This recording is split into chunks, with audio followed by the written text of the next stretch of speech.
হৃদয়ের স্বাস্থ্যের ক্ষেত্রে খাসির মাংসের ভূমিকা এবং রোববারের ভূমিকা। মানে সত্যি কথা বলতে কি, মানে খাসির মাংস আমরা সবাই ভালোবাসি, মানে খাসি বেটার দ্যান চিকেন, এটা তো সবাই জানি।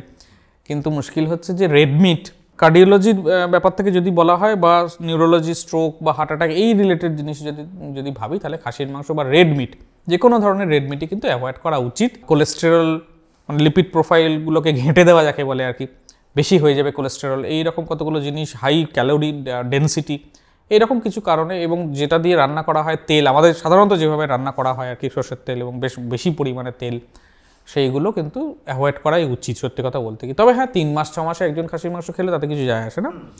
এবং খাসির মাংস নিশ্চয়ই কেউ স্টু করে খাবে না, সেটা চিকেনের ক্ষেত্রেই প্রযোজ্য। কাজেই এই রেড মিটগুলো আমার মনে হয় একটু স্টিক করে থাকা, যে এগুলো খুব কমই খাওয়া হবে।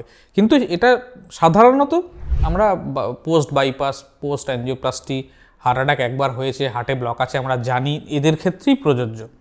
তা না হলে যদি আমরা হেলদি লাইফস্টাইল ভাবি, তাহলেও এটা চলে আসে। মানে আমার হচ্ছে আমাদের কন্টেম্পোরারি ইয়াং জেনারেশনে 30, 35, 40, 45 এইরকম যদি আমরা জেনারেশনকে ভাবি, যাদের কোনো হার্টের ডিজিজ তো নেই আমাদের, কিন্তু তা হলেও যদি ছোটোবেলা থেকে ওই হেলদি লাইফস্টাইল ইনকালটিকেট করার কথা বলা হয়, তাহলে আইডিয়ালি কিন্তু খাসির মাংস কমই খাওয়া উচিত, খুব কম, মানে maybe once in a blue moon, 3 months।